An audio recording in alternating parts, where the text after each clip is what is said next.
Hello everyone, welcome back to the exam originals YouTube channel. मैं हूं अदिति कुशवाहा और आज के इस वीडियो में मैं आप लोगों को बताने वाली हूं पीएम श्री स्कीम के बारे में। ये स्कीम जो है वो हाल ही में प्रधानमंत्री नरेंद्र मोदी जी के द्वारा स्टार्ट की गई है।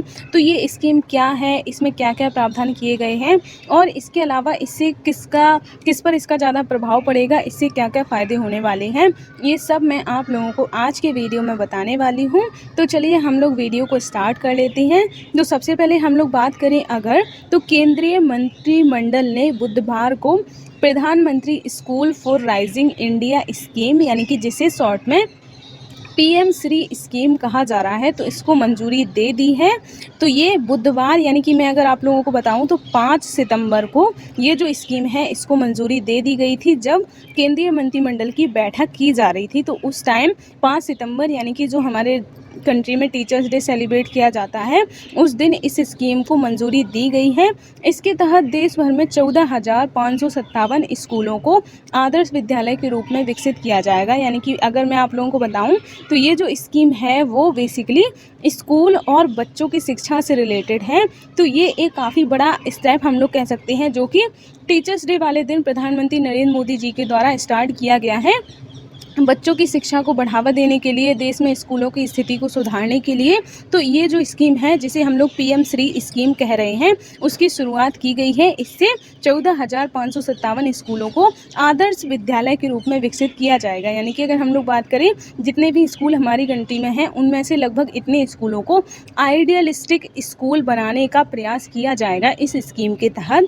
इसके अलावा अगर हम लोग बात करें, प्रधानमंत्री नरेंद्र मोदी जी की अध्यक्षता में हुई केंद्रीय मंत्रिमंडल की बैठक में इस प्रस्ताव को मंजूरी दे दी गई है।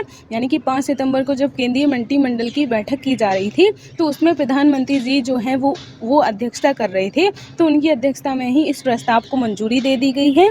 इसके अलावा अगर हम लोग बात करें, केंद्रीय शिक्षा मंत्री ने बताया कि पीएम श्री जो स्कूल योजना है उसको 2022 से 27 तक 5 वर्षों की अवधि में लागू किया जाएगा। तो अब आप लोग मुझे कमेंट बॉक्स में ये बताइएगा कि हाल ही में हमारी कंट्री के जो शिक्षा मंत्री हैं वो कौन है, उनका नाम क्या है, ये आप लोग मुझे कमेंट बॉक्स में बताइएगा। यानी कि जो एजुकेशन मिनिस्टर हमारी कंट्री में इस टाइम कौन देखने को मिलते हैं, तो उनका नाम आप लोग मुझे कमेंट बॉक्स में ज़रूर बताइएगा।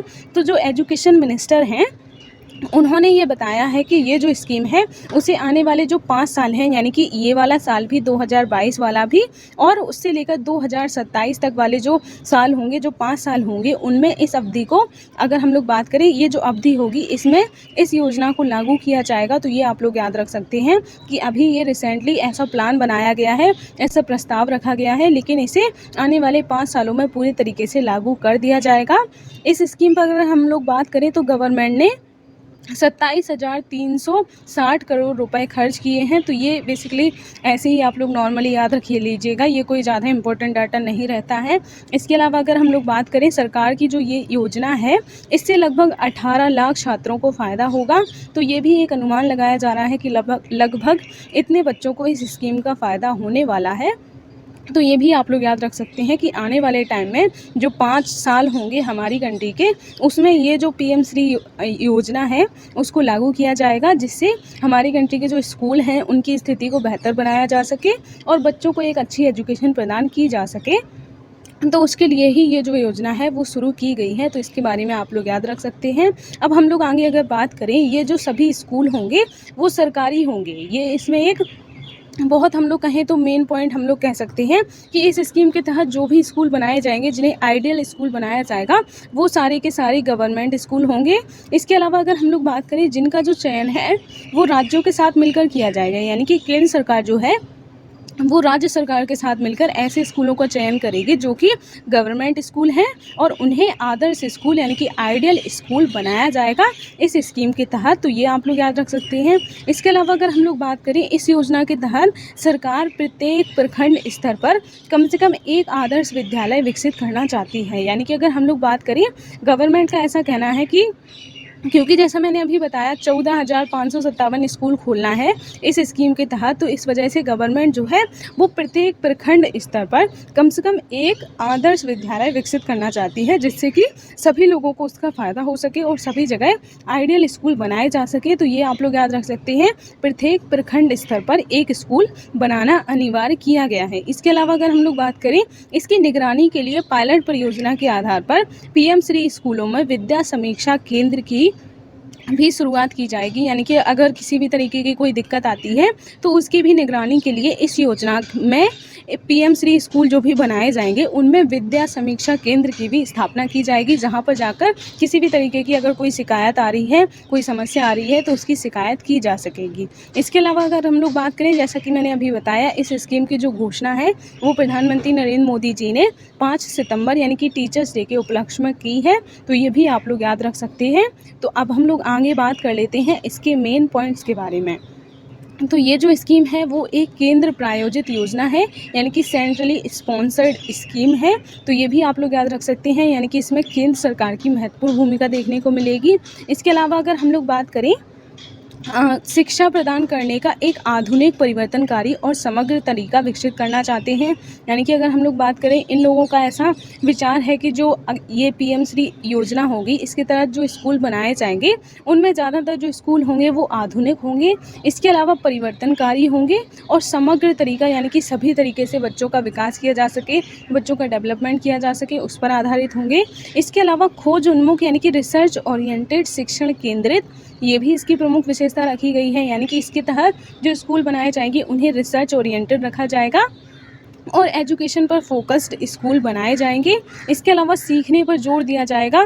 ज़्यादातर जो हमारे स्कूलों में होता है वो ऐसा होता है कि बच्चों को सिर्फ रटाने पर फोकस किया जाता है कि बस रट के एग्ज़ाम पास कर लिए जाएं, लेकिन इस स्कीम के तहत सीखने पर जोर दिया जाएगा। इसके अलावा नवीनतम तकनीक जैसे कि स्मार्ट कक्षा, खेल सहित आधुनिक बुनियादी सुविधाओं पर भी ध्यान दिया जाएगा। तो ये भी आप लोग याद रख सकते हैं कि इसमें जो न्यू टेक्नोलॉजीज़ देखने को मिलती हैं उन सब का प्रयोग किया जाएगा, जिससे कि बच्चे जो हैं वो आने वाले टाइम में टेक्नोलॉजी से भी काफ़ी ज़्यादा फैमिलियर पहले से ही हो सकें, जिससे उन्हें, क्योंकि जो टेक्नोलॉजी वाला सेक्टर है वो हमारी कंट्री में, या फिर अगर हम लोग कहें पूरी दुनिया में, काफ़ी ज़्यादा बढ़ता जा रहा है। तो इस वजह से ज़रूरी है कि बच्चों को अब टेक्निकल जो एजुकेशन है वो प्रदान की जाए। तो ये भी एक काफ़ी इम्पोर्टेंट फैक्टर जो है वो इसमें हमें देखने को मिल रहा है। इसके अलावा अगर हम लोग बात करें कि इसका उद्देश्य क्या है, यानी कि गवर्नमेंट ने जो ये स्कीम स्टार्ट की है, इसके पीछे उसका उद्देश्य क्या है, तो इसका जो मेन उद्देश्य है वो राष्ट्रीय शिक्षा नीति 2020 के उद्देश्यों को लागू करना है। यानी कि कोविड-19 के टाइम पर 2020 में हमारी कंट्री में न्यू एजुकेशन पॉलिसी लाई गई थी, तो उसके जो उद्देश्य रखे गए थे उनको पूरा करना ही इसका भी प्रमुख उद्देश्य रखा गया है। तो अब वो स्कीम जो लाई गई थी उसमें भी काफ़ी बड़े चेंजेस किए गए थे। उसमें जो हमारी कंट्री का जो एजुकेशन सिस्टम का जो स्ट्रक्चर है उसे ही चेंज करने की बात की गई थी, और उसमें जो स्ट्रक्चर रखा गया था वो 3+2+3+3+4 वाला स्ट्रक्चर रखा गया था। तो ये भी आप लोग याद रख सकते हैं। तो जो इसका मेन उद्देश्य है वो इस स्कीम, या फिर अगर हम लोग कहें जो न्यू एजुकेशन पॉलिसी 2020 की है उसके उद्देश्यों को ही पूरा करना है। इसके अलावा क्वालिटेटिव एजुकेशन प्रदान करनी है, यानी कि गुणवत्तापूर्ण शिक्षा बच्चों को प्रदान हो सके, ये भी इसका प्रमुख उद्देश्य रखा गया है। इसके अलावा सीखना और संज्ञानात्मक विकास, यानी कि कॉग्निटिव डेवलपमेंट पर फोकस किया जाएगा इसके तहत। इसके अलावा 21वीं सदी के प्रमुख कौशल से लैस व्यक्तियों का निर्माण करना, यानी कि अब जो जनरेशन है वो काफ़ी ज़्यादा, हम लोग कहें काफ़ी ज़्यादा चेंजेस देखने को मिल रहे हैं, काफ़ी ज़्यादा टेक्नोलॉजी का विकास हो चुका है। तो इस वजह से जो नई हम कहें जो नए तरीके का समाज उभर कर आ रहा है, तो इस समाज के लिए ही जिस तरीके के व्यक्तियों की आवश्यकता है उनका निर्माण किया जा सके, वो भी इसका प्रमुख उद्देश्य रखा गया है। इसके अलावा भारत को एक जीवंत ज्ञानवान समाज बनाना भी इसका प्रमुख उद्देश्य रखा गया है। अब हम लोग बात कर लेते हैं कि इसका प्रभाव किस पर पड़ेगा, यानी कि जब ये जो स्कीम है वो लागू कर दी जाएगी तो उसका क्या क्या प्रभाव पड़ेगा, हम लोग उसके बारे में बात कर लेते हैं।